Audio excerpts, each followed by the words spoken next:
Oh my God, shut the up, JD. Shut the up. Stop making me side with Catholicism. I hate this. Hello and welcome to Hysteria. I'm Erin Ryan. And I'm Alyssa Mastromonaco. So, Alyssa, we've got some Texas news. No. Texas's extremely untrustworthy AG, Ken Paxton, is trying to court the Make America Healthy Again vote by launching an investigation into forever chemicals contained in which of the following. Sorry to start with a quiz, but I'm starting with a quiz. Okay. Is he looking to combat PFAS in drinking water? A.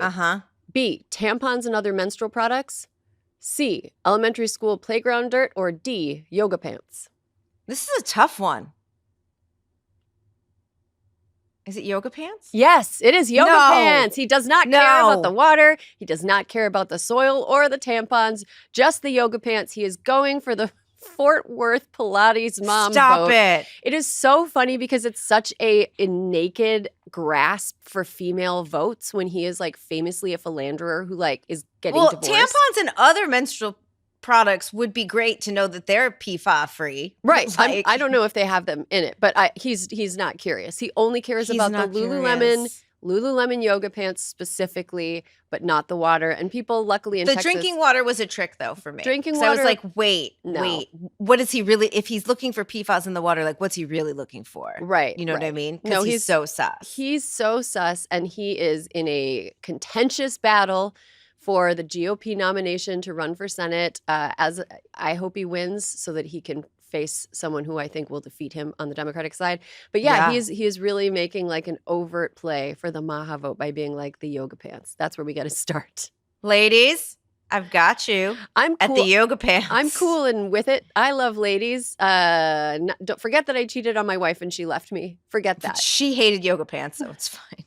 Today, we are going to talk about J.D. Vance's flopchella, the sexual misconduct allegations against now former Congressman Eric Swalwell. Then comedian Kathy Griffin is back to charm and dazzle us. Then we wrap up with Sani Petty. Who thought that Lauren Sanchez Bezos puff piece in the New York Times was a good idea? Not me. We explore. You're listening to Hysteria, the podcast that thinks J.D. Vance should spend more time hanging around Donald Trump. God bless. What a week he's had. What a week he's had. Do you know about what banshees are, Alyssa?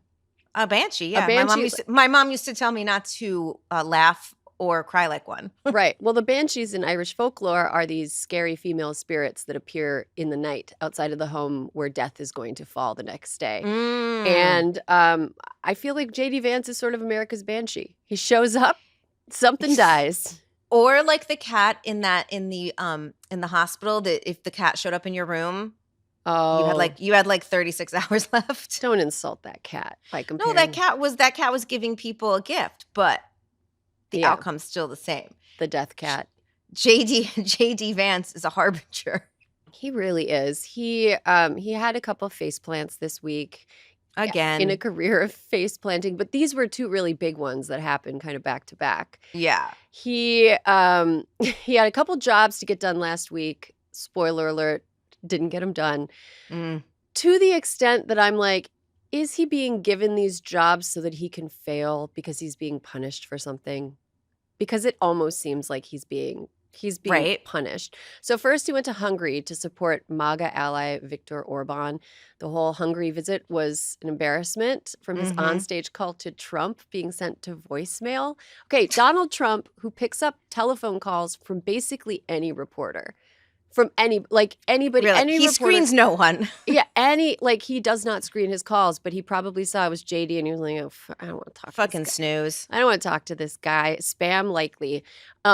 So he was sent to voicemail on stage when he tried to call Trump. And then Orban lost his election by a landslide after 16 years in power. Orban sort of is like the Wario. Who's that? I don't get any respect comic. Oh, Rodney Dangerfield. Yeah, he's like he's like Rodney Dangerfield's Wario. Yes. Viktor Orban. But you know what Viktor Orban did? Concede in real time. He did concede. Just saying. I mean, the lowest possible bar to clear, and he cleared it. I mean, he was in power for 16 years, and he tried to pioneer this style of leadership that American conservatives were enamored with, because they were like, oh, we can do Christian nationalism. We can do it. He's also been like a huge boil on the butt of the EU and interfered with aid to Ukraine. He's a longtime ally of Vladimir Putin.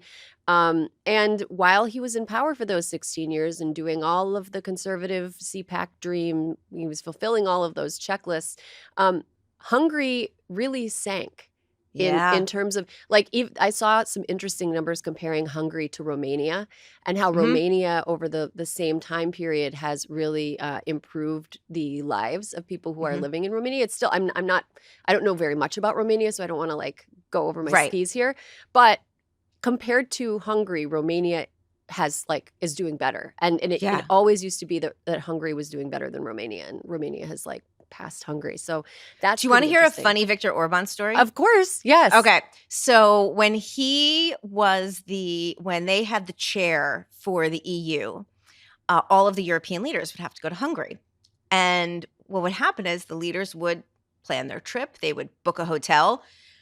And then a day or two before the trip, they'd find that their hotel reservation had been canceled. Now, this isn't once. This was the way it was. They're like, well, where are we staying? Our hotel was canceled. And then someone from Orban's administration would be like, oh, we took care of it. And they'd be rebooked at the hotel that his son-in-law owns. Oh, my God. Does that sound like anyone to you? That does. That sounds like, you know what? Name's escaping me right now, but I'll remember it, right? You'll remember tip it. of the tongue. That is so... Oh, that's so Trumpy. That's so Trumpy. Oh my God, that's hilarious. Okay, well here's JD's other faceplant. I mean, we do want to spike the ball for the Viktor Orban thing because that is awesome and it's good for them. Wonderful. So JD failed to get people to be like, "Yay, dictator." Then he headed to Pakistan for some last-ditch negotiations over the Strait of Hormuz in the Iran-Israel-U.S. war that's happening. After 21 hours of marathon talks, they failed to reach an agreement. And while Vance failed Iran talks, Secretary of State Marco Rubio was watching a UFC fight with Donald Trump in Miami. Yeah, Trump's setting it up for his own cage match. I mean, between little Marco and JD. I mean, honestly, that is like the political equivalent for JD Vance. It's like the political equivalent of being in a hospital giving birth and finding out your husband was cheating on you during that time. That's vivid. It's true. Accurate. I mean, that's accurate. It's like, you know, they're like, the Secretary of State is at a UFC fight. I feel like that signals to Iran how unserious they were about these negotiations. Yeah, well, it didn't help that when JD was getting ready to go to Pakistan, he said that he thinks part of the issue that they've been having with the ceasefire is that the Iranians' English isn't quite that good. He said that on camera about a day or two before he was going to go see them in Pakistan. Okay, JD. Like, honestly, he's... Negative Riz Vance is really, nobody likes you, JD. He's like one of those, you know, those like oxygen packets that you put in if you're doing like long-term food storage. Oh yeah, of course. Yeah, he's like that, but for like charisma. Like whatever just he sucks enters, it just like he's the silica silica thing. Yeah, sachet. Yeah. Do not eat. It's crazy. Like, and I also feel like, why was he given this job? What is his experience that would lend anyone to think like he's not a negotiator? No, nor a foreign policy expert. He was a one-term senator who only won because his boss daddy Peter Thiel basically bought the election for him. Right. And he wrote a book about how his relatives are fat, lazy assholes. Mm-hmm. And then like did a tour about it, and everyone was like, "Oh, this guy, he's so smart. He's like, yeah." So why is he negotiating with Iran right now? Like, do we have? Well, no. I mean, we can only assume that Trump is mad at him.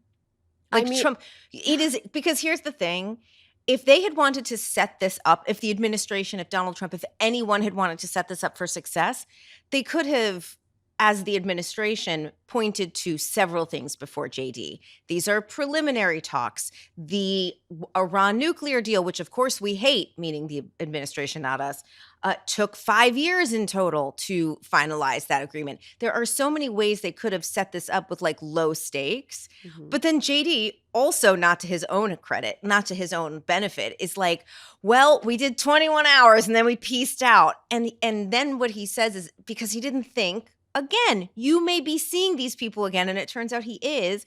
He says, well, you know what? I think the people who are across the table from us, they weren't the decision makers. So they had to go back to Tehran and like talk to the real decision makers. As opposed to who? You, JD?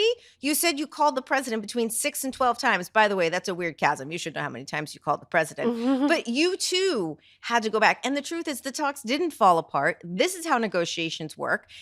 JD just does not know how to communicate, also just doesn't want to, but he's now going back, Erin. He's going back to Pakistan. I mean, this kind of showcases the extreme limits and drawbacks of the MAGA style of communication, which is to just monologue at the camera like you're a professional wrestler about to like be in SummerSlam against Macho Man Randy Savage, just like pointing direct to camera, dramatic proclamations. It's so not the move if you're trying to negotiate. Like that is not like you wouldn't send Jake the Snake Roberts to do it.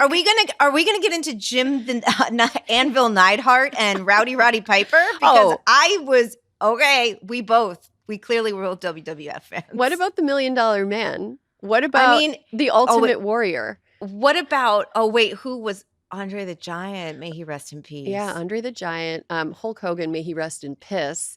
On Tuesday, Donald Trump's mistress, Marco Rubio, in the analogy that I made earlier, is going to take a swing at trying to make a peace deal, hosting talks with Israel and Lebanon in D.C., hopefully wearing shoes that fit instead of the too big shoes. His big clown shoes. But look, Marco, here's the thing. Look at Marco getting two people who haven't been across the table in God knows how long. Just saying. Yeah, that's true. true. He came out and they were just like, we made some progress. That's it. That's all he needs to say. It's all there is. I mean, I do wonder if Vance is being sent to do these impossible jobs because Donald Trump wants to take him down a few notches.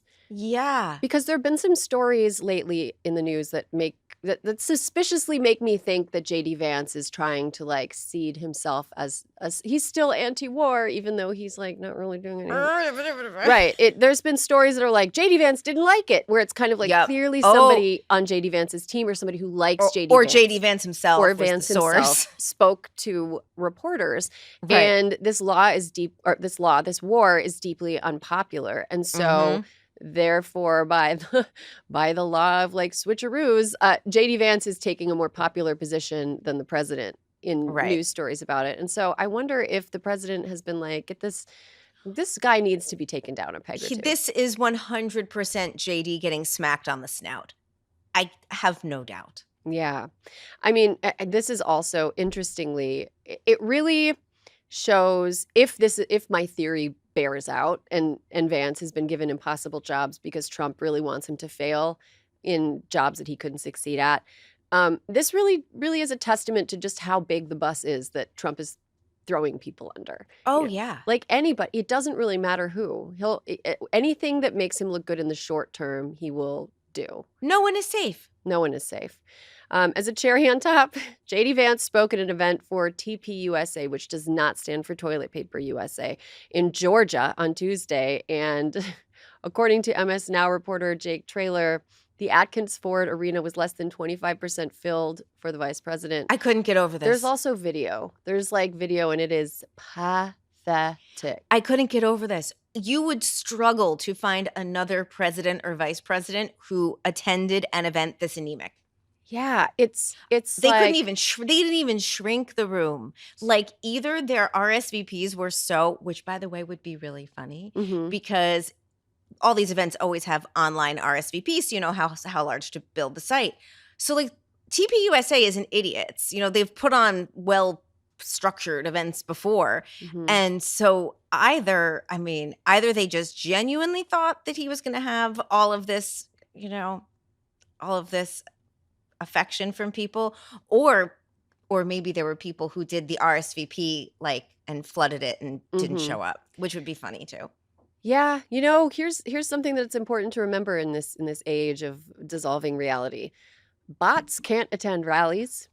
Nope, they Bots can't attend rallies. Fake accounts can't show up. They can RSVP though. They can RSVP. Yes, 100%. So anyway, could this Middle East tour have gone well for Vance? Do you think there was any way that he could have succeeded? And do you think that Vance knew going in that this was sort of I don't want to say suicide mission, but like a unwinnable thing?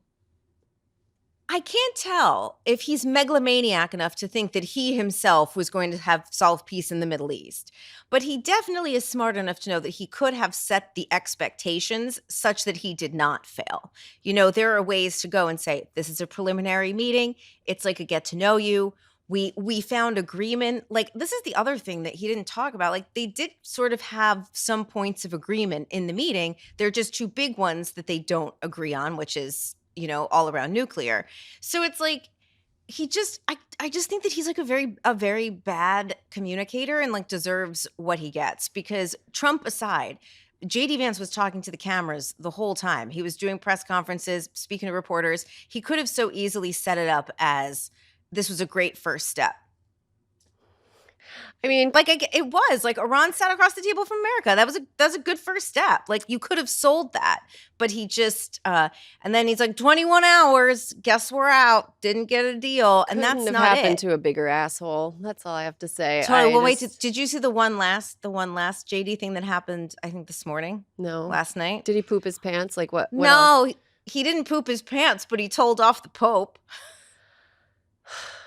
You know what? He can excommunicate you, dude. He told the Pope. You know what? I think Pope Leo's got to start whipping out the XCs. He's got to start excommunicating people. Well, I don't think the Pope's going to like this, because JD Vance was like, the Pope needs to be more careful about how he speaks about theology. What? Fucking what? Dickhead.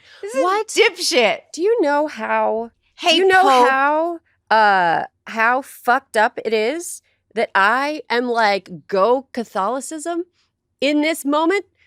What the I left the church because I had serious problems with it as an institution and as a presence in the world, and as a vehicle for harm and abuse of power. And also I find the concept of a male creator God absurd. But I am go Leo. You know what? In this case, it's the enemy of my enemy is my friend. But Pope Leo is absolutely right. I really do. Yeah. I've come to a point where I really respect Catholic anti-war theology. I truly respect the moral consistency of being anti-war. The Pope, right? Pope Francis was anti-war. Pope John Paul II was also anti-war. I know a lot of conservatives are because he was anti-communist also. Right. I think a lot of conservatives think of him as this he's our dude, but it's if John Paul II were alive today and still were the Pope, he would be taking the same stance. He would, and if a powerful military leader, the leader of a country with a powerful military were waging war, of course the Pope's going to speak out about it. What the fuck? Well, what imaginary past are you talking about where Catholicism was all cool, let's do more war? I mean, World War II, there were some problematic moments there, but otherwise, the church post World War II has been pretty consistently anti-war. Pretty consistent. Yeah. Well, JD, you fucking couldn't help himself. Adult convert freak. Oh my God, shut the fuck up, JD. Shut the fuck up. I cannot believe that I'm riding into battle for the Pope. This is ridiculous. Stop making me side with Catholicism. I hate this. I hate it. I know. I'm sorry. I had to bring it up though. It was too good. Yeah, no, you were right to bring it up. You're absolutely right to bring it up. All right, we have to take a quick break, but when we come back, more news. Hysteria is brought to you by Honeylove. I never thought I would say I loved a bra before, but then I tried Honeylove. Honeylove bras are supportive and wire-free thanks to bonding technology that lifts without underwire. You deserve a bra that's lightweight and comfortable without sacrificing support. A great bra is the foundation for any great outfit, and so why not start an outfit with Honeylove? Honeylove products feature lingerie-inspired design details that you want to show off and high-quality fabrics that feel like a dream against skin. My favorite has always been their best-selling wireless crossover bra, and now they've launched their new crossover contour bra with built-in molded light foam pads for extra support in a beautifully contoured shape. The pads are built in. They're built in. They're not those like BS Nope. pads that end up in the dryer? Yeah. Honeylove shapewear is designed to move with you. Say goodbye to pesky shapewear that rolls down as soon as you hit the dance floor. It uses targeted compression to enhance your curves instead of squeezing them. It's designed to work with your body, not against it. And it's just as easy to get on as it is to take off, and was made with a convenient opening in the... Yeah, isn't that awesome? There's an opening in the panties so you can do like a woods pee trip. You can do a woods pee in your formal wear. No costume change required. So listen, treat yourself to the most advanced bras and shapewear on the market. Use our exclusive link to save 20% off Honeylove at honeylove.com/hysteria. That's honeylove.com/hysteria. After you check out, they'll ask you where you heard about them. Please support our show and tell them we sent you. Experience the new standard in comfort and support with Honeylove. Hysteria is brought to you by Ritual. In my busy life, it is hard to make sure that I'm hitting my nutrition goals from just the food I am eating, which is often left behind on the plate of a child. Like I've lovingly little prepared. half a grilled cheese. It'll be like 4 pieces of broccoli that are like mixed with like a little bit of ketchup, and so I'm just sitting there. A little bit of baby hand goo. Yes, yeah, baby hand goo. But my nutrition is not always up to par because sometimes it's like 75% mac and cheese that day. You know. You know what? You do what you got to do. I got to supplement it. Ritual Essential for Women 18 and Over multi contains 9 key nutrients in 2 delayed release capsules designed for optimal absorption every day. Designed to be gentle on the stomach so you can take it with or without food. Its minty essence also helps make taking your multis actually enjoyable. Being able to take them on an empty stomach is the reason I take them. Because if I don't take my vitamins as soon as I wake up, it's like 3 p.m. I've left the house. My vitamins are nowhere near me. And then it's done. I'm not taking it when I get home. Instead of striving for perfect health, aim for supporting foundational health. Save 25% off on your first month at ritual.com/hysteria. That's ritual.com/hysteria for 25% off your first month. And welcome back. You're listening to Hysteria, the podcast that hopes Dr. Jesus takes our insurance because we can't afford out-of-network prayers. Donald Trump posted a blasphemous AI-generated photo of himself as Jesus after getting in a fight with the Pope, and then later tried to cover his tracks by saying he thought that it was a picture of him as a doctor. A doctor, because there was a Red Cross worker, he said, right next to him. We love the Red Cross, he said. Dr. Jesus Christ. Dr. Jesus Commander-in-Chief. Sink. All right, on to a story that is pretty dark, but you knew we had to cover it because it's still unfolding and it appears to be even darker than anybody thought. So I'm just gonna kick it off before you get into the intro. No, go ahead. I think early last week I started getting some like group chat texts that were like something's coming out about Eric Swalwell. Something's about to come out about it. Like the reporter group chats I'm on, you know, there was like some rumblings in different circles. Something's about to drop. And then something did. And it was much worse than we could have even imagined. So, Alyssa, let's talk through it.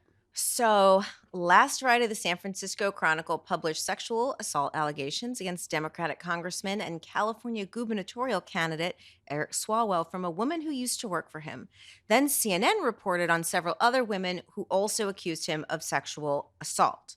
The allegations included sending sexually explicit images and messages over Snapchat. He was very active on Snapchat. Demanding oral sex from an intern when they were alone in a car together. Yuck. That's disgusting. Having sex with a staffer who had blacked out, both when she worked for him and after. And a former staffer woke up in his hotel room with her vagina bleeding from sex and with cuts and bruises on her body. Okay. Well, his high-profile endorsements dropped like flies and called upon him to withdraw from the governor's race. But Swalwell didn't drop out immediately, Erin. Instead, he posted a cryptic video to social media where he says the allegations are flat out false, but also makes a vague apology to his wife saying, do not suggest to you in any way that I'm perfect or that I'm a saint. I have certainly made mistakes in judgment in my past. Okay. Okay. Just pause real quick. This video Mm-hmm. was recorded. I just need to do like an interesting man sidebar. The video was recorded in the Beverly Hills mansion of a Yep. billionaire funder of Swalwell's campaign, who had given the campaign, I believe, $1 million in donations through PACs. The billionaire is engaged to a woman who is an Israeli OnlyFans model who has gotten nabbed for posing as like a woman named Shoshana and robbing rich guys in the LA area. Oh, wow. Yeah. So that's just some color to the story. Okay, that's good color. Yeah. That's good color. Yeah. At the time the video was posted, it was unclear whether his campaign would continue, but on Sunday he withdrew from the crowded California governor jungle primary. So the California primary is wild. And this year Yes. it has been very fraught because there is a big crowd of Democrats. There's no clear front runner. And the Democrats are sort of like cannibalizing each other's support base to the extent that there's a possibility that the top two vote getters in the primary could both be Republicans. Republicans, yes. Which is not good. That is a no bueno. political science term, basura. It is not good. We do not want that. However, all of these candidates have sort of refused to drop out. They're all playing a kind of game of political chicken with each other. And Swalwell was at the top of the heap. He was one of the front runners. Now there's he had good name recognition, like and he's out there. He's like, I'm not like a regular politician. I'm a cool guy, which I'm always suspicious of because it so frequently ends with a bad story coming out, although not this bad. It was the story when I read it, Alyssa. I started reading it and I was like, okay, it's the San Francisco Chronicle. It's a respected journalistic outlet. And so I trust the reporting because I know what reporting on sexual misconduct looks like. It is very hard. It takes a long time. A lot of times what needs to happen is for the reporter to respect the sensitivity of the topic and the safety of the accuser while also taking what the accuser says and subjecting it to vigorous fact checking. You have to corroborate it, like text messages, phone calls, pictures. Like you have to be really willing to walk that line. It's tough because a lot of times it's really painful for somebody who has survived some sort of sexual misconduct or rape, sexual assault. It's really painful for them to revisit that. But as a reporter, you have to really like drill everything down because it's so dangerous to make put a story out there that cannot be backed up. Because I remember in 2014, Rolling Stone had a cover story called A Rape on Campus that famously blew up in its face because the reporter didn't check things that her main source had said happened, and there ended up being like a defamation lawsuit. It was really, really, really bad. And additionally, those stories that are not vigorously fact-checked really do harm victims in other cases because they're less likely to be believed because there's always like this example, like, look at what happened with that Rolling Stone piece. Look at what happened with this. This person made it up. This person made it up. Unfortunately, there are always going to be bad actors in the world or people who are mentally unwell who are willing to exploit the credulity of a public that wants to be sympathetic to survivors, right? So I just want to put that out there. Of course. The reporting on the San Francisco Chronicle story is they did all the things they were supposed to do. They spoke to this woman who was anonymous. Apparently, the woman had only told close friends and was shocked when that the story had gotten out. They corroborated it with text messages from the time of the alleged encounters. They also talked to people that she had spoken to. So if she were making it up, I don't believe that she's making it up, but if she were, she would have had to been playing like a very long game. Right. And in the aftermath of this story coming out, which was the first of two that hit kind of bang, bang on the same day, in the aftermath of the story coming out, I was really...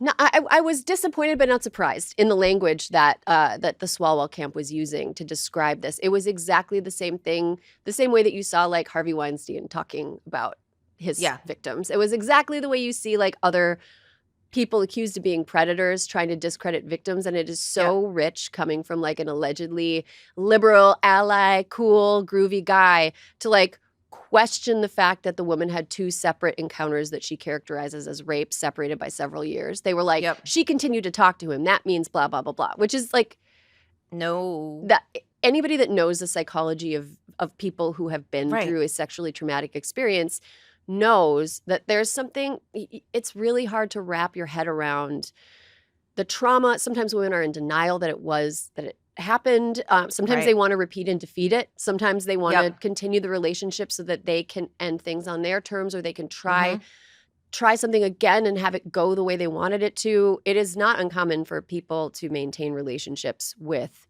their abusers. It is not uncommon at all.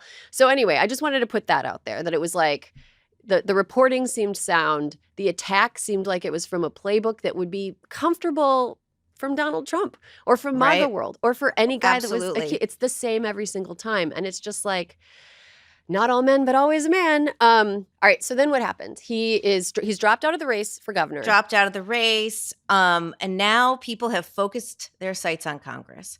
Immediate parallels were drawn with fellow sex predator, Republican Tony Gonzalez, who is also still holding a seat in Congress after resigning only from his primary race.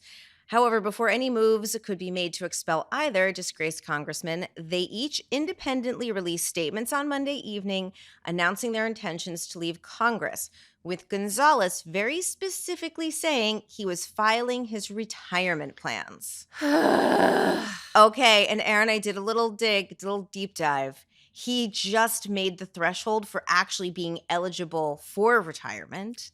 You have to have completed 5 years, and he's at 5.5. Fuck that guy. Oh my God. That guy. Wait, is there a way to claw that back? Does he get money from like the American taxpayers forever now? I'm not sure. Now, luckily, because he was only there for 5 years, it's like, now when I say not that much, just the math for figuring it out is very hard. Okay. You have to do like year of service and 1% times the first 2 years of the salary, whatever. Roughly, I came out with he would likely be able to collect around $14,000 a year. Starting at age 60, he is 45. Now, what I do not know is that if he is convicted of something, because he can't touch anything for 15 years. So I feel like that's kind of good. Yeah. I am, first of all, it's so gross that they didn't let Gonzalez resign or push him to resign until it wouldn't ding the Republican majority in Congress. That is fucking gross. Secondly, I just want to say something troubling about this Eric Swalwell thing. It is all a very troubling story. Right. And more is coming out like as we speak. There's been a video that's been circulating. Disgusting. It's disgusting. Like Ruben Gallego, the senator from Arizona, seems to be caught in the blast radius, as you described yesterday, Alyssa. Too bad. Here's the thing. There are, prominent members, elected officials, former elected officials from Congress coming out and being like, oh yeah, he had a reputation. Like everyone knew not to let their young staffers around them. And it's like, so why didn't you fucking do something? What the hell is going on? Like Kevin McCarthy appeared on ABC on Sunday. He did. Smugly being like, well, we all knew not to let our staffers around Eric Swalwell. And it's like. And Matt Gaetz. Okay. And you were the fucking Speaker of the House. You think this makes you look like the cool and good one?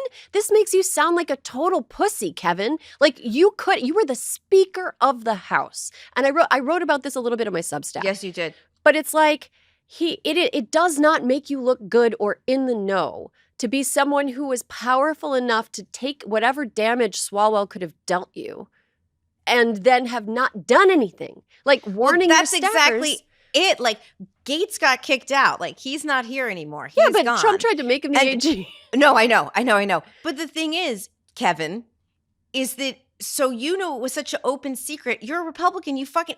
Why don't you hate him enough to have gone after him for this? And like this seems like a good use of your animosity. And they did hate each other. They like got into it. Like they hated. But like that's the thing. Is the bro code? Does it protect you? It is like crazy. That's all I could think about. I was like, whoa, you could hate someone that much and still be like, yeah, but he's a bro, and like I'll keep it to myself. It is absolutely insane. And it makes me think, I'm saying this only tongue in cheek a little bit, we Mm. should be electing fewer men to public office. They're Oh. they cannot control themselves. Like Swalwell has humiliated his wife and family.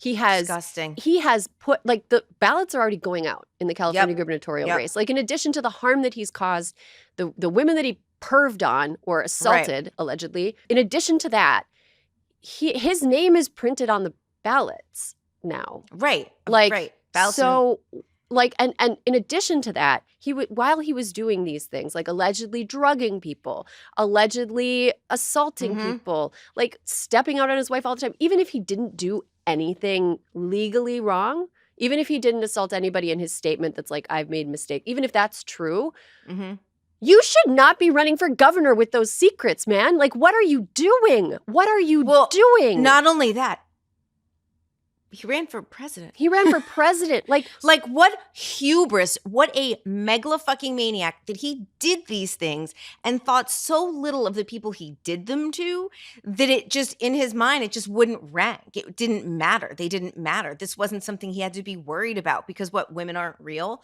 Like I couldn't, Erin, I was talking to my husband about this story last night.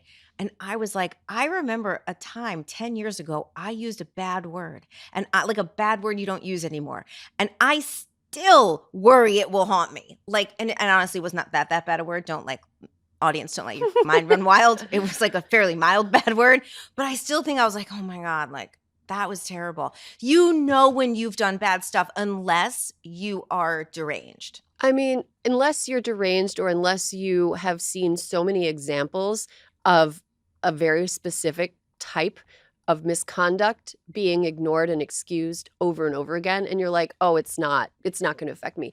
I talked to a friend who has a lot of experience in Congress, working in Congress. And they were like, yeah, men in Congress sleeping with interns is just something that happens. It's very commonplace. It is like not uncommon for people who are married to be in DC and treat it like it's a perpetual work conference where it's like, right. Well, it is, you know, for a lot of people, it is. I mean, it has such a like dark, seedy energy there. And it just feels like everyone just thinks that it's sort of like NBA away game rules and everybody's just sort of, it's like nerd bacchanalia. And it's weird. It's just, I think that there's also a possibility that in addition to being deranged, he was just like, yeah, but nothing's going to happen to me because nothing is happening to any of the other people, you know?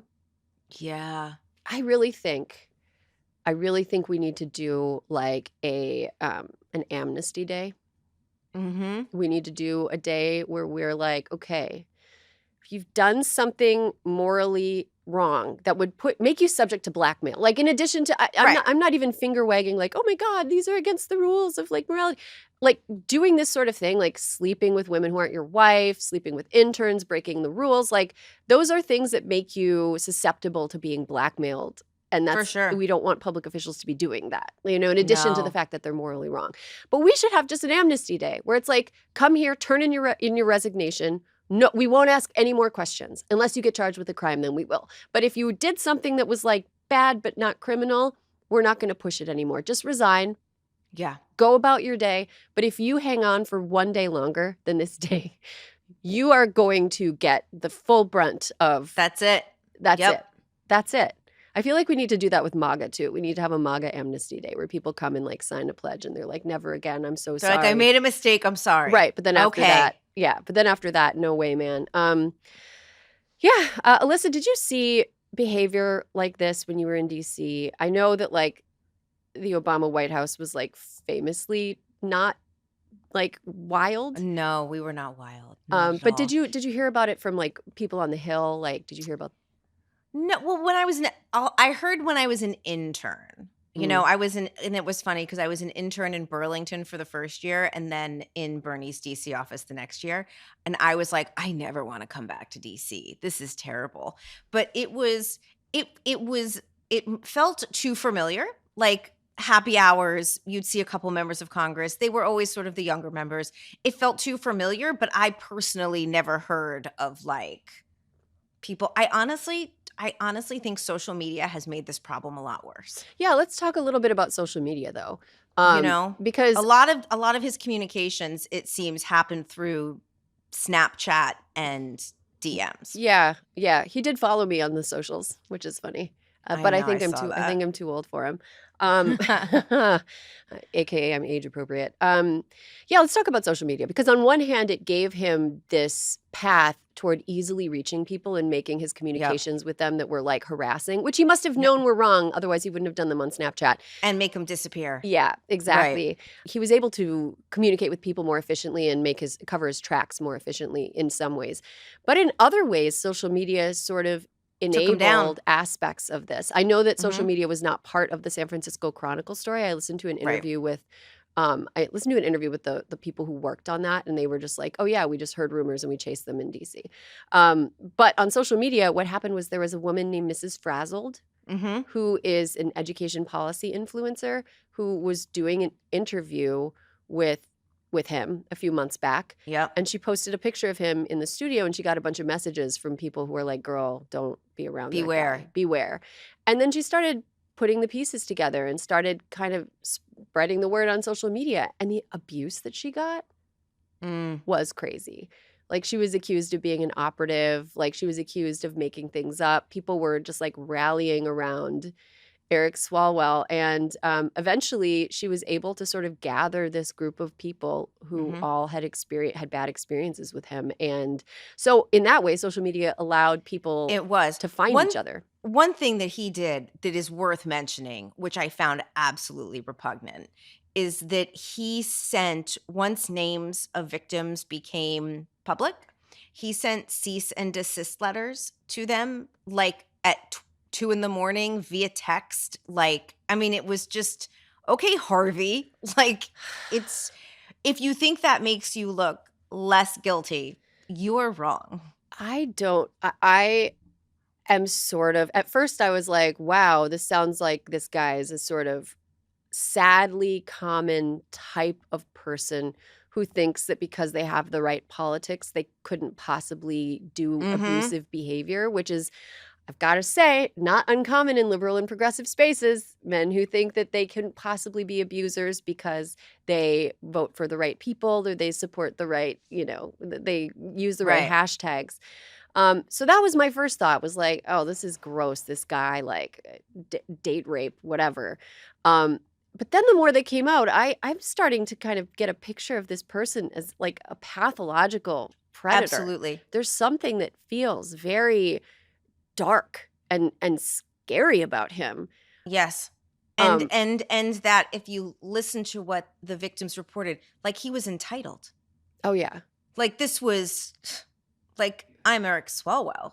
yeah. This is, you're lucky. And kind of, here I am investing time in you. Aren't you lucky? Like, and it's anyway, the stories, having been an intern at the age that these women were, if someone had done that to me, if someone had said they were an elected official and they were going to pay attention to me, I would have, oh my God, I would have felt like the luckiest girl in the whole world. I mean, lucky for me, the person who paid attention to me was Bernie, and he just let me carry his newspapers.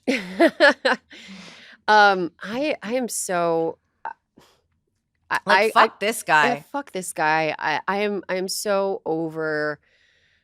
I'm so over this happening over and over again. Like someone who is a predator first, Yeah. hiding behind progressivism and liberalism to take advantage of people who probably want to make a difference in the world. Like one of the women that alleges that Swalwell sexually assaulted her said that he had offered to help her with her her software company, her app startup or something. And yes. it's just like, she was very troubled. I mean, she had contemporaneous reporting with her therapist and is now represented by Lisa Bloom. Lisa Bloom, who I will say doesn't have a spotless record. She did counsel Harvey Weinstein, which she's apologized, but that was a big, big whoopsie, Lisa. That was, yes, that was a big whoopsie. All that to say, though, she is a very good lawyer. She is a very good lawyer. Yeah. I mean, her mom's Gloria Allred, which, Yikes.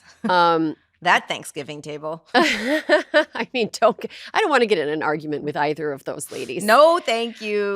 Yeah, it is a crazy situation. It's so sad. Here's something that I really want to leave our audience with. Mm-hmm. If you're young or you're getting attention from somebody who's dazzling you and you know that it's like not moral what they're doing, or if like it's a boss or somebody a lot more powerful than you, you're never the only one. That's 100% The true. other side of that is you're not special. So they're going to Yes. they will try to tell you that you're special or convince you that you're special. And then once it's happened, they will try to flip that and be like, you're all alone. Like being Yep. special and being alone, kind of two sides of the same coin. It's never true. You are never the only one, and you are never all alone. So I just think that it's something that women and girls who are going into careers where there are powerful men who frequently use the ranks of younger people as a hunting ground need to keep that in mind. Yep. And look out for each other. And if you hear a rumor, and if you are in a position to do anything about it, you can tip a reporter, man. They love covering, like tip a reporter who's Nothing gets a congressional office cooking faster than a call from a reporter following up on a tip like this. I promise you. Yeah, tip a reporter who has a history of responsibly covering stories like this, because there is a long list of them and they are across the U.S. and you can find them pretty much anywhere. So that's what I'm going to leave this story on, because it's unfolding, and eventually we're going to have to do this story again, and it's going to be about someone else. And it's going to feel like we're making the same points over and over again, and nobody will have learned their lesson. And I'm just... Well, TMZ has opened an office in D.C. And they're paying for tips. So I did see a tweet making a joke that this is a solution to being a member of congressional staff that is underpaid. TMZ is going to pay you. If you got some... Just saying. Got some dirty laundry, just turn it into TMZ. It's like going to the dry cleaner, but then you come back with money instead of you giving them money. Got to do it. Do it. Make a mess. I don't care. I love mess. Do it. We need to like purge these people from Congress. 100%. Because like, how are they even doing their jobs if they're so focused on like taking their dick out in front of interns? My fucking God. Okay. We're going to take a quick break. When we come back, more Hysteria. Hysteria is brought to you by Brodo. If you care about gut health, protein, and real whole foods, this next sponsor might be the easiest habit you add to your day. Erin, we're talking about Brodo. This podcast is sponsored by Brodo. Brodo's bone broth is the simplest nutrition upgrade you can make to your daily routine. Their broths are made from scratch. No concentrates, no preservatives, shortcuts, so you get the best broth money can buy. Brodo was launched by the James Beard award-winning chef Marco Canora. 11 years ago, he started serving bone broth out of a window of his New York City restaurant. Now Brodo ships nationwide, so you don't have to be in New York City to enjoy Chef Marco's masterpiece. You know what, Alyssa? What? One of our coworkers here at Crooked heard me talking about how much I love Brodo, and they had an extra box at the office. And I went to You scored extra Brodo? There is literally a box of Brodo on my desk, and I've been like one day I had 2 Brodos. Like I had 2 of them because I like them so much. Yeah, me too. And it was like it filled me up, tasted great. You felt kissed by protein. I did. Each cup of Brodo delivers about 10 grams of whole food protein, along with collagen-building amino acids, electrolytes, and nutrients to support gut health, immunity, joints, skin, and general wellness. All under 50 calories and with 0 sugar or fat. But is broth actually good for you, or is it all just hype? Unlike the latest Instagram health fad, bone broth has been around for centuries, so it has proven results. A 2025 study actually found that the amino acids in broth heal leaky guts and strengthen the immune system. As someone with a leaky gut, I can attest. And Brodo comes in 8 delicious flavors, from classic chicken to more creative blends like ginger turmeric, herb-infused, or veggie-based broths. I recommend trying their sampler pack so you can figure out for yourself which flavor is best for you. Shop the best broth on the planet with Brodo. Head to brodo.com/hysteria for 20% off your first subscription order and use code HYSTERIA for an additional $10 off. Once again, that's brodo.com/hysteria for 20% off your first subscription order and an additional $10 off if you use our promo code HYSTERIA. Hysteria is brought to you by Quince. I've been doing a little spring reset with my closet lately. Alyssa, did you know that white T-shirts, just generalized like white T-shirts, have a finite life? They do have a finite life. Yeah, eventually they get a little grungy. A little dingy. Yeah. Quince makes beautiful everyday pieces using premium materials like 100% Egyptian linen, organic cotton, and super soft denim with styles starting around $50. Their spring pieces are lightweight, breathable, and effortless, the kind of things you can throw on and instantly look put together. And that same focus on materials carries over into their accessories like their leather bags, which are made from 100% hand-woven Italian leather and honestly look way more expensive than they are. Quince works directly with ethical factories and cuts out the middlemen, so you're paying for quality, not brand markup. Erin, speaking of the leather, I got myself a posh, modern fanny pack called the Italian suede sling bag. Ooh! I love it. I got it in like the brown caramel color suede. And because I'm going on a little trip and I don't want to like bring my whole bag. And when it came, I was like, whatever, this is not that expensive. So if it's good, it's good. It was beautiful. It looked 10 times more expensive than it was. I recently got the jeans. I was like, I'm going to give this a whirl. Whoa, you ordered jeans off the internet. I ordered jeans off the internet and I love them. Refresh your spring wardrobe with Quince. Go to quince.com/hysteriapod for free shipping and 365-day returns. Now available in Canada too. Go to quince.com/hysteriapod for free shipping and 365-day returns. Quince.com/hysteriapod. And welcome back. You're listening to Hysteria, the podcast for people who enjoy a lively brunch gathering. Today, joining us, we have the incomparable and hilarious Kathy Griffin. She's on the road all year with her new face, new tour. Perhaps the most famous D-lister we know and always an A-lister to us. Welcome to Hysteria, Kathy. I love you, girls. I'm glad to be here. Hi, Kathy. All right, Kathy, can you give us a tease of what to expect from your new hour? I love that you think I do an hour because I have a stand-up comedy disorder. And last weekend I had shows in Santa Fe, Austin, Dallas, and Nashville. And one night I accidentally did 2 hours and 40 minutes. So, come with an open mind and go to the bathroom first because I do tend to go on and I have to give myself the hook because I love doing it so much. And there's so much going on and so much to cover. Now, it's called the New Face, New Tour. Kathy, you are crushing it at 65 and admit that this is your third facelift. My face full of wrinkles has a personal question. Is it scary getting a facelift? Yes, it was a 5-hour surgery. Whoa. I talk all about it in my new show because I give the gory details that you're not supposed to say. And even though I may have signed some documentation saying I wouldn't say it, I, of course, will say it. Can you share anything? Can you give us a preview of some of the... 5 hours. First of all, 5 hours is a long time. Let's see. I didn't go to Kris Jenner's guy because he's $1 million per facelift. And get this, they're all lining up to go see Kris Jenner's guy because he did such a good job with Kris that you have to even have a password to get a consultation, and you have to get the password from Kris Jenner. Stop. She's the ultimate gatekeeper. She is the person. She's the person that I call. I have 4 service dogs who could never pass any tests. So I would call her and be like, do you know some shady shrink that'll write me a certification letter? And she's just like, bloop, oop, yep, it's done. Oh my gosh, I want to hear all about this. Kathy, you're famous for hosting the best salon type dinners, meal gatherings. I've been to one. It was a brunch and I was pregnant, so I couldn't imbibe. But have you always been the hostess with the mostest? And when did you settle into your signature salon style event? Well, I learned from the ladies who came before me. So even though I'm 65, I never met a 90-year-old I didn't love because they have the best stories. So I kind of learned how to have them from 2 women who are no longer with us, but were very good friends of mine and influential. One of them is the late, great Gloria Vanderbilt. I know that sounds pretentious, but, when older folks have a dinner or lunch, it doesn't even occur to them to have phones at the table.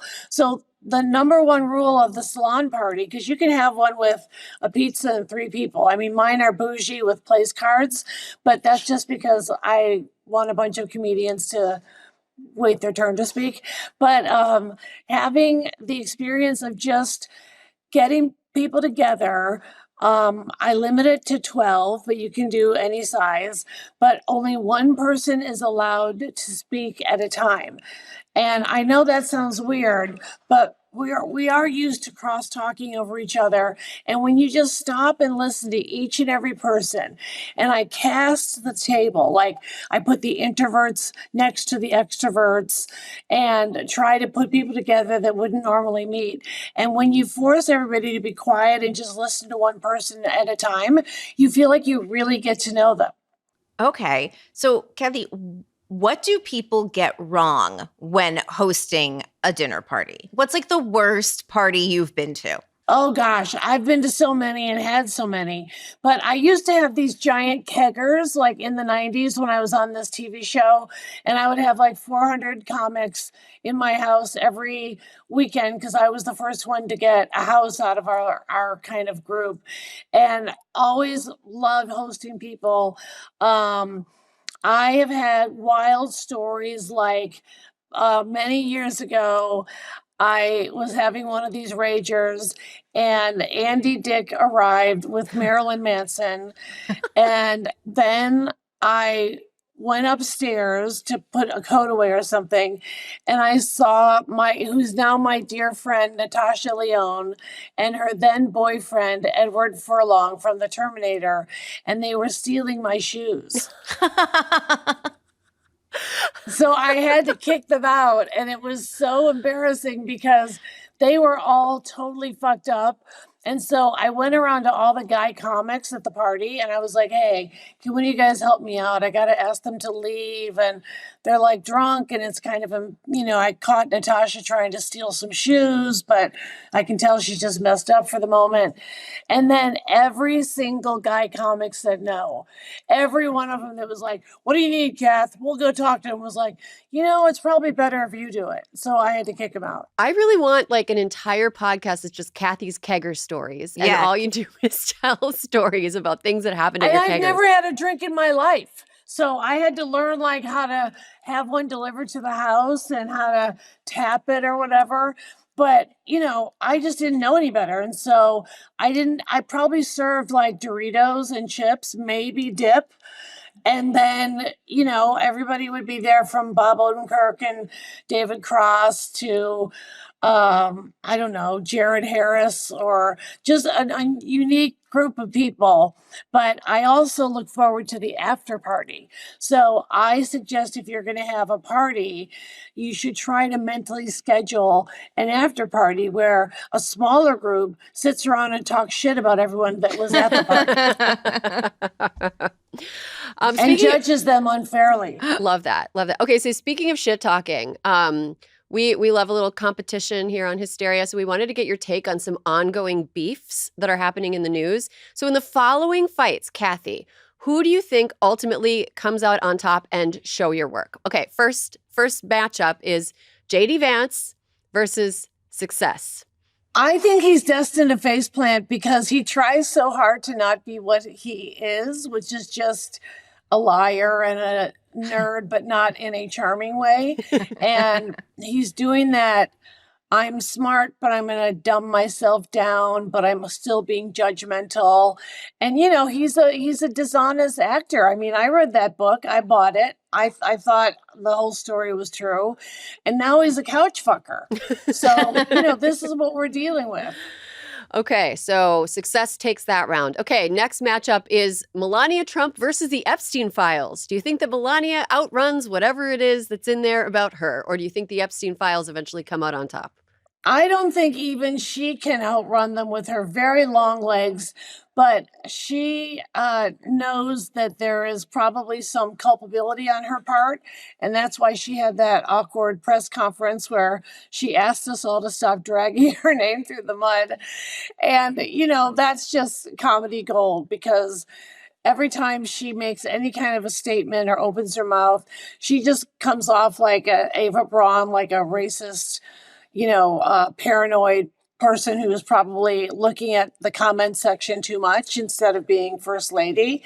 And so I did find her press conference, her moment at the podium, to be very amusing. And as a comedian, sometimes I just have to write down like 2 of the lines she said verbatim, and that's my work is done.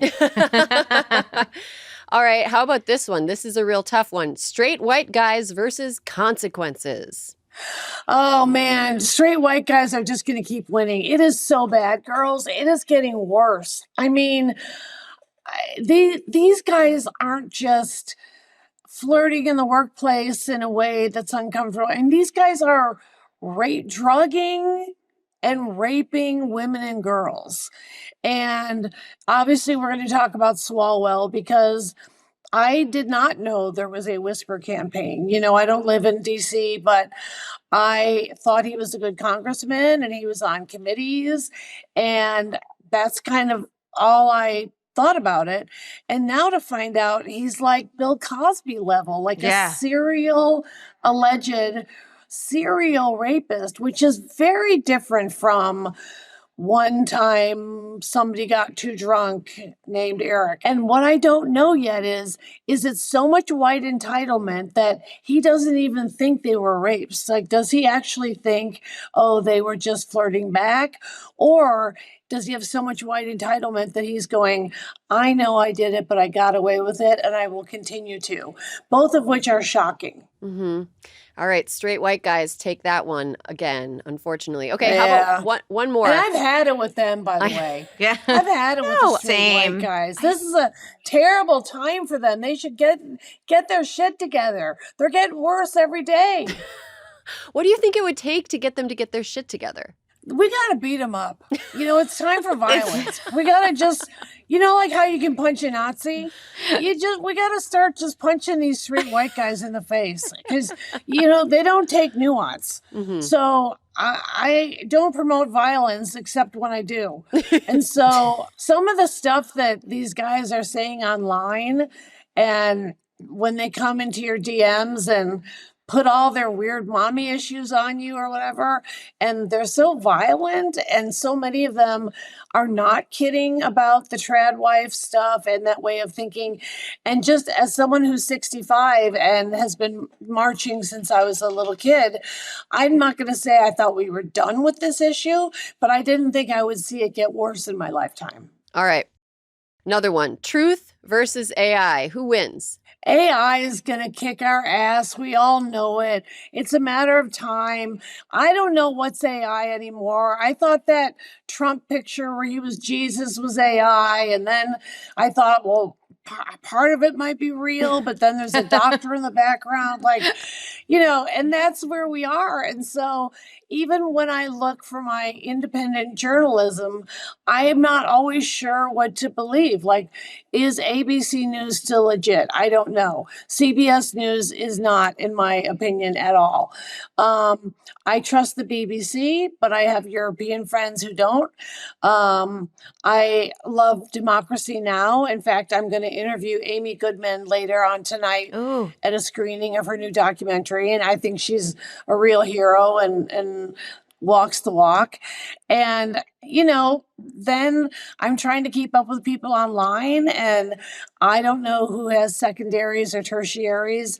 And we're now out of an era where people even know what that means. So I'm from an old-fashioned news way of doing the news. And my brother worked at a newspaper. My dad worked at a newspaper. And so it just wasn't something you necessarily doubted. Now, when I look back on the Black history that I was not taught, that's the fucked up nuns and priests doing their racist shit. But, you know, my parents wanted me to go to a Catholic grade school.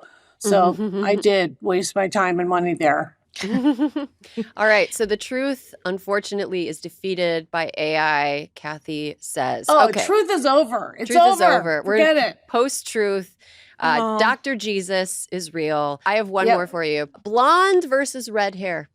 Yeah. Oh my gosh. I I want to go blonde permanently so bad, but I've been told by my representatives, etc., that red is my signature color, and it's been identified with my brand because I'm trying not to be a human and be more of a brand. Being a human is a waste of time and an exercise in futility. So I'm just trying to be a brand. But I do have a blonde wig that I absolutely love, and I love wearing it. And I will be wearing it more. Amazing. Okay, good. I love the red. I love the red. I love the red. Thank you for saying that because I keep going back and forth. No, I love it. Okay, here's one for you. Have you been keeping up with Lena Dunham's new press tour for her book Famesick? I saw she was trending yesterday on Threads, where I don't know if you guys know this, but I'm the mayor of Threads. Had no idea. I'm not big on the ones that matter, TikTok and Instagram, but being the D-lister I am, I'm big on Threads. And so I saw she was trending, but I didn't even have it. I was looking at other newsy stuff. So what's the scandal? No, there's no scandal. I was just curious. It's like Lena, like she left the country years ago. She went to the UK. She was cast off by culture. Everyone said she was annoying, tried to paint her as a villain. And now she's back with a book. Kathy, it's funny because when I had lost track of time. And when I saw she was trending, I was like, oh no, what did she do? And I'm like, oh, she's just got a book. Right. Yeah. I'm like, she just got a book. Yeah. Okay. So anyway. Well, she's an awesome writer. I thought Girls was a groundbreaking show. Yeah. And she's a very bright girl. And I love that she says things that are controversial and gets in trouble and keeps on going. So I'm a fan. And I say that as someone who is very flawed. I'm not saying she doesn't have her flaws. People find her to be more polarizing than I think she deserves. And, you know, she's unique. She's singular. There's nobody else out there like that. And that will make people jealous and turn on you. Like her character, Hannah Horvath, the voice of her generation or a generation. Yes. So we're all huge fans of the D-List. I actually think when it was on in real time, I did not miss an episode. So we're curious. Oh, thank you. What was your favorite part of doing the show? Being able to show the world how fucking hilarious my parents were. Honestly, and they were so real. I just knew there was nothing scripted about my life on the D-List. I don't even know if you could do a show that real today because they honestly just followed me around with cameras for 6 months for 8 episodes a year.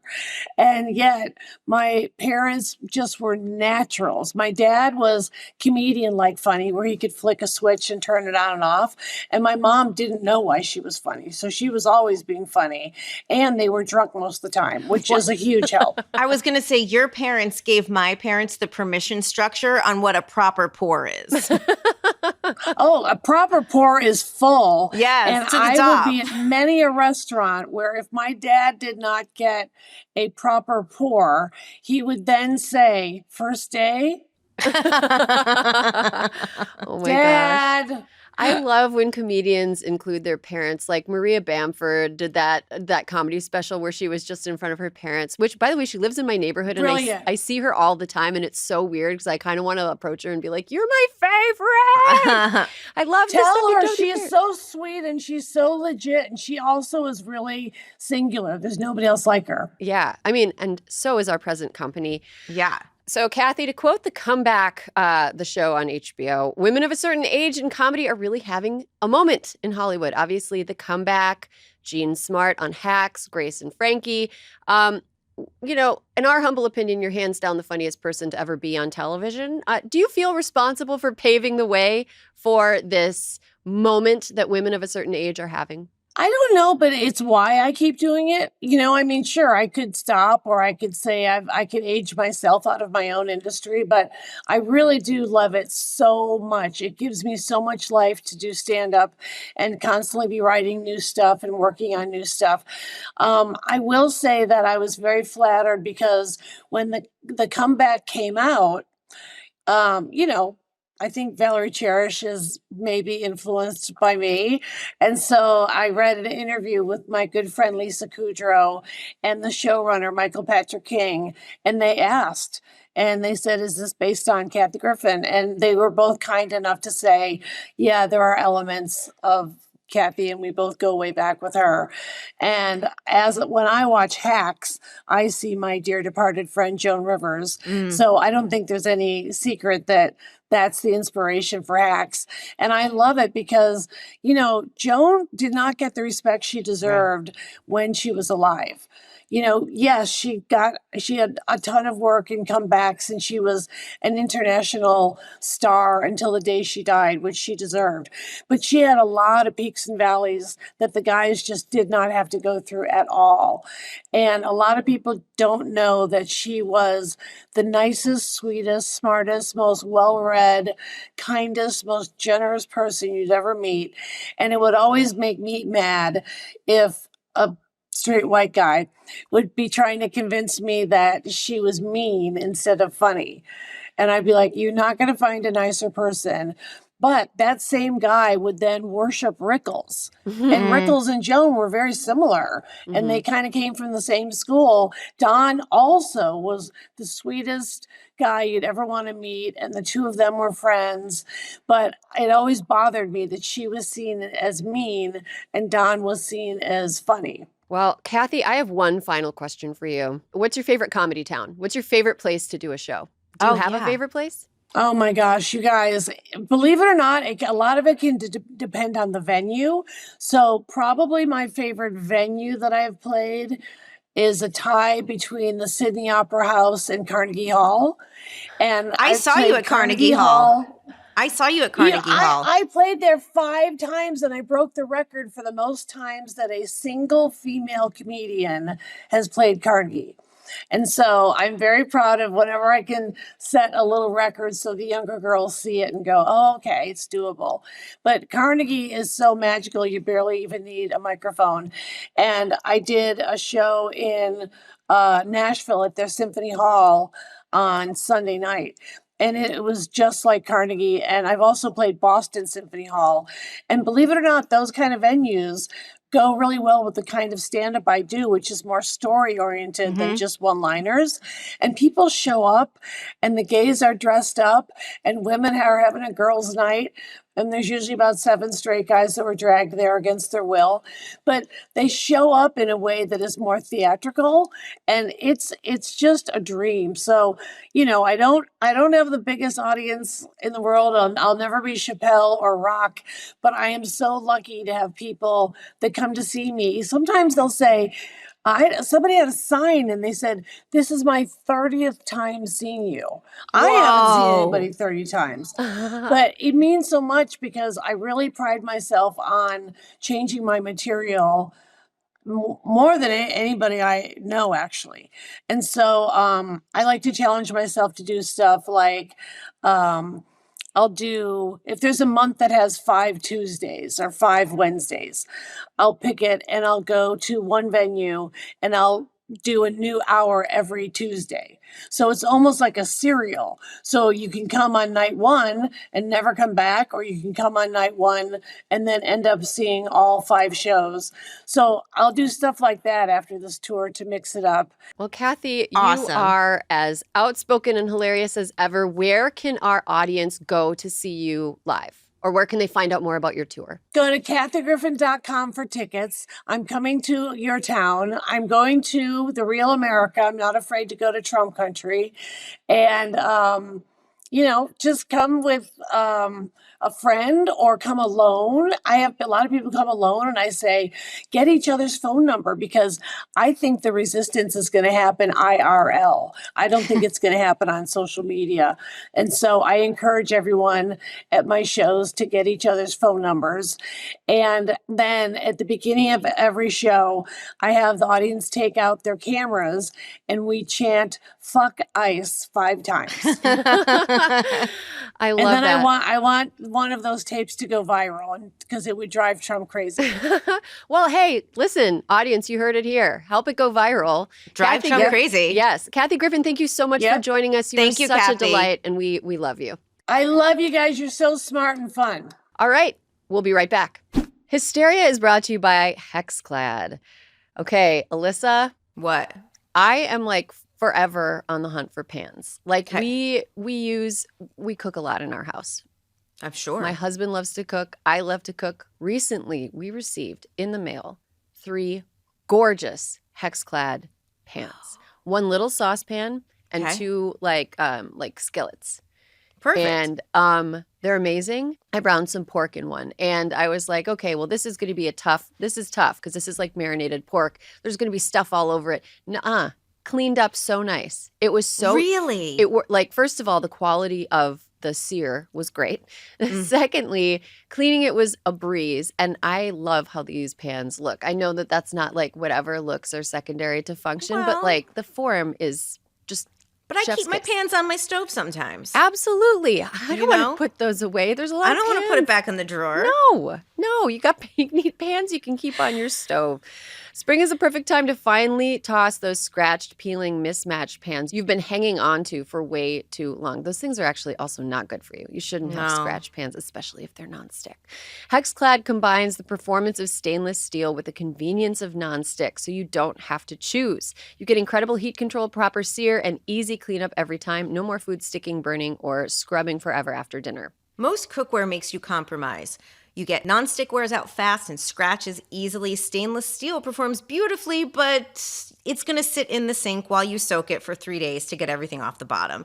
Hexclad gives you both performance and convenience. Also, it's dishwasher safe. It's super easy to clean. Wait, it's oven safe? Up to 900 degrees. Oh my God. I could make a pizza in one of those pans. Not that I would, but I could. But you could. But I could. I mean, it's what you could do. And it's got a stay cool stainless steel handle, so you're not grabbing a scorching hot handle every time you cook. Also great. Yeah. With over 1 million customers and over 50,000 five-star reviews, the secret is out. There's a reason Gordon Ramsay uses Hexclad at home and in his restaurants, and he's the toughest critic on the planet. All Hexclad products come with a lifetime warranty. It's literally the last set of pots and pans you will ever have to buy. Spring is the perfect time to upgrade your kitchen with cookware that actually works as hard as you do. For a limited time, our listeners get 10% off with our exclusive link. Just head to hexclad.com/hysteria. Support our show and check them out at hexclad.com/hysteria. Make sure to let them know we sent you. Let's cook smarter this spring with Hexclad's revolutionary cookware. And welcome back. You're listening to Hysteria, the podcast for granny panty apologists. Listen, I needed my granny panties. It took me a minute to find them. It took me a minute to find the real underwear I was looking for, but when I Googled granny panties, the correct underwear showed up. Good. I bet there's somebody who works for those companies that like really is like, Understood. Yeah, that understood the assignment 100%. With the return of like circa early 2000s fashion, I am very, very worried that like thongs are going to be the only underwear you can find anymore. Can't do that. Can't do that. It's terrible. Like why did we let them do that to us? I put one pair on and I was like, this was 20 some years ago. And I was like, never again. It's terrible. It's like dental floss up your butt all It is day. terrible. And now the bathing suits are thongs. No, It's like, I like what they call full coverage. yeah, I like what they called not wearing a bathing suit. That's my favorite thing. That And by too. not wearing a bathing suit, I mean wearing regular clothes. I love a Right. cold beach day. I like combining the ocean and sweatpants. I like a cold beach That's day. lovely. That is so relaxing and so enjoyable. Yeah, and nobody's ever there. It's like Montauk vibes, you know, Montauk in October yes, vibes. Of course. But yeah, granny panties, I've got nothing against them. I think they're good. Before we get to Sani Petty, some announcements for the class. If your timeline turned into a dusty live stream of influencers in the desert this weekend, you're not alone. Coachella's back and the fits are barely holding on and the discourse is already overheating. On this week's Keep It, Louis Vertel is joined by guest host Ivy Wolk to break down all the chaos, from Coachella moments that mattered and many that didn't, to the long-awaited return of Euphoria and whether it still has a grip on culture. Plus, actor Paul Walter Hauser stops by to talk about his latest projects, career curveballs, and everything in between. New episodes of Keep It drop every Wednesday. Listen wherever you get your podcasts. All right, now let's get to Sani Petty. All right, Alyssa, you want to go first? I am feeling petty. Okay. Erin, I woke up the other morning to a New York Times breaking news alert. An alert? said- You got an alert about it? I got an alert about it. It's like showed on the little scroll on my screen. Someone has to be happy. Why not Lauren Sanchez Bezos? I have never ripped open an article faster. I was like, what on earth could this be about? I reject the premise. I think nobody has to be happy. What are you talking about, New York Times? It was one of the most, highly entertaining, though that was not the purpose. The whole article begged the question, why? Why did this have to be written? The best was, I don't know if you saw Katie Couric tweeted at the author of the article and said, are you not allowed to turn down assignments? Well, and the author of the article, Amy Chozick, used to be on the Hillary Clinton beat. Yes. So like, she wrote Girls on the Bus, which was on HBO. Yeah. It was a puzzling puff piece. It was puzzling. Can I read you some of my favorites? Please. So when they wake up in the morning, she and Jeff do gratitudes to each other every morning. 10 gratitudes. They can't be the same as the day before. He drinks from a mug that says hunk. Okay. Then they go play pickleball. She requests memos no more than 6 pages from the Bezos Earth Fund, just like Jeff. She's an executive. Chozick writes, her happiness is infectious, undeniable, world historical.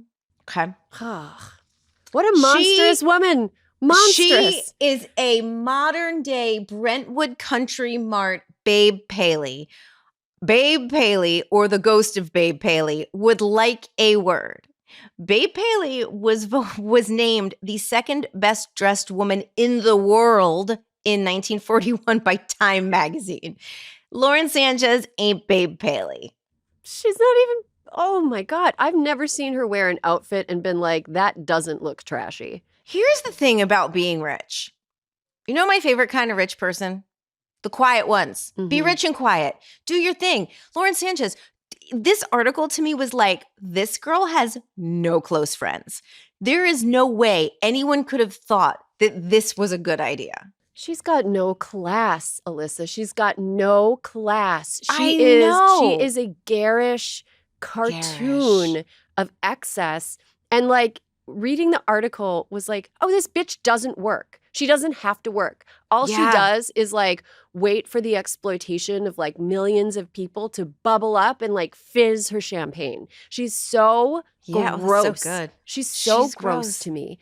I wish nothing but ill for her and her husband. And I don't know if Amy meant to do this, the author, because the piece reads as a very straightforward, like, she's happy and fun and cute and small. And she loves to dress up and she loves to play business and she loves her husband and she lives in a mansion. Like, it's so chirpy and it is chirpy. Like celebratory. And it makes me wonder if she's deadpanning so that people can pull it apart and make fun of it like this. Like, because I feel as though writing a piece that would be critical of Lauren Sanchez Bezos would be very dangerous for somebody who worked in like media. It would be dangerous. See, if it were me though, I would just turn down the piece though. Maybe she's auditioning for a role as like Lauren Sanchez Bezos' ghostwriter. Maybe Lauren Sanchez Bezos wants to write like a book where she's like, I'm awesome. I'm like a monster Oprah. Like, everybody listen to me. I'm so cool. Women want to be me. Or, I mean, I'm sorry. I guess we probably should show her the proper respect. Astronaut Lauren Sanchez Bezos. And helicopter pilot. Yeah. There's also a part in the article where she talks about how she's so proud to be a helicopter pilot and not very many women are. But you know who is? Who? Ghislaine Maxwell. You're in good company, bitch. Oh my God, you're right. She is. Ghislaine Maxwell is also very proud of being a helicopter pilot. And between Ghislaine Maxwell and Jeff Bezos, it's hard to say who is behind a larger quantity of misery in the world. Because both of them, their output is miserable. Well, the one thing they say in the article is that if Lauren and Jeff had been married, he never would have bought the Post. He would have done something normal, like buy an NFL team like other billionaires do. I did see that. So she is fucking tedious. She is tedious. And the one point I want to make out of this article is that Mackenzie Scott has donated $26 billion of her fortune as of the time of this article. The only good billionaire. She's the best billionaire. Mackenzie Scott, come on, Hysteria. I love you. You don't need to give me any money. I just want to say thanks to everything that you've done. She's like she is like writing checks. She's like the Joker of goodness. She just like pops. Have you read articles about how Mackenzie Scott operates? Her foundation like can't give away money fast enough. What'll happen is she'll have people like vet an organization, and then suddenly they'll get like the biggest check they've ever got. Yep. It's crazy. No press conference. No, like, let me get all this credit for it. She's just giving them dollar bills away. Yeah. Something that bothered me also about this Lauren Sanchez Bezos piece is it downplays kind of like how tacky she is, but she's fucking like there's so many things about her that it makes no mention. It's also funny because the one, near as I could tell, the one post picture of her was as we've never seen her before. It was like it was a black and white photo with her in a black turtleneck and what appeared to be jeans. And that was it. And I was like, really? Oh, now you're Audrey Hepburn, bitch. No, you're not. Okay. Yeah, she's been married 3 times. This is her 3rd marriage, which like whatever, slay. But also like the fact that it was downplayed, it just is like, yeah, she's just trying to be like, this is my dream man and blah, blah, blah, blah. And like, and we like love each other and we do gratitude. Yeah, and he is her best friend. I don't know if you caught that. They're best friends, Erin. Make necklaces. Don't do interviews. Like go like Best braid friends. each other's hair. I don't want to hear from this woman anymore. But I'm sure we will because aren't they sponsoring the Met Gala this year? They are sponsoring the first Monday in May. Oh, it's coming up, isn't it? Couple weeks. Ugh, yuck. Ugh, she's so gross. She's just a gross person. I find her repugnant. Okay, what am I going to do? I'm going to do a Sani. Okay. I just finished watching a show that is really, really good and inventive, and I'm really glad I watched it. It's a very sad show and a heavy watch, but it's called DTF St. Louis. Oh, yeah, I've heard of it. HBO. It's starring Lily Allen's ex-husband and Jason Bateman and Linda Cardellini, and the 3 of them are incredible. Like they all 3 turn in incredible performances. If you listen to Lily Allen's latest album and you were like, I hate her ex-husband, this is a good show for you because he is like a pathetic loser in the show. Okay. But the performance is just exquisite. Yeah, David Harbour is amazing, begrudgingly. It is the best show that I've ever seen that explores the idea of male affection for each other, of men being like yearning for love and affection from other men, but being unable to express it in a way that is healthy or socially acceptable. And it's so fucking good. It's like got this weird deadpan David Lynchy humorous thing sprinkled throughout, so which is really creative. And the tone of the show is like very dark. And so it'll be, there'll be a bunch of sad things happening. And then somebody will say like, well, I don't really want to know what he thought dick-wise. It's like. Right. It's funny. And there's also like a lot of full frontal male nudity, but it's played for laughs. But laughs in the context of something very sad that happens. I can't recommend it enough. If you like sort of dark, weird, I don't want to say quirky, but it's a really good show. So if you're looking for a new one to watch, I highly recommend it. There's also a mystery component to it. And it's got a little bit of everything. And Bateman is such a creep at the beginning. You're just like, I love him. He's great. I know. He's great. Him. You know what? He's a curmudgeon in real life. He's got that like Hollywood superpower of being a guy who's looked 37 for the last 20 years. Totally. And that I think if you're an actor and you look 37 for a really long time, that's golden for you. I've never felt more seen than when they were doing their Smartless HBO tour that they did. He kept asking for Gas X. And I was like, oh my God, Jason Bateman uses Gas X too. Wow, you guys I was like, oh my God. Gassy twins. Gassy twinsies. All right, on that note, that's all the time we have for this week's episode of Hysteria. We want to thank Kathy Griffin for stopping by to join us. She is always a delight. Alyssa Mastromonaco, thank you for being my ride or die. Listeners, if you want to get in touch, hysteria@crooked.com is the email to reach out to, and there will be more Hysteria for you next week.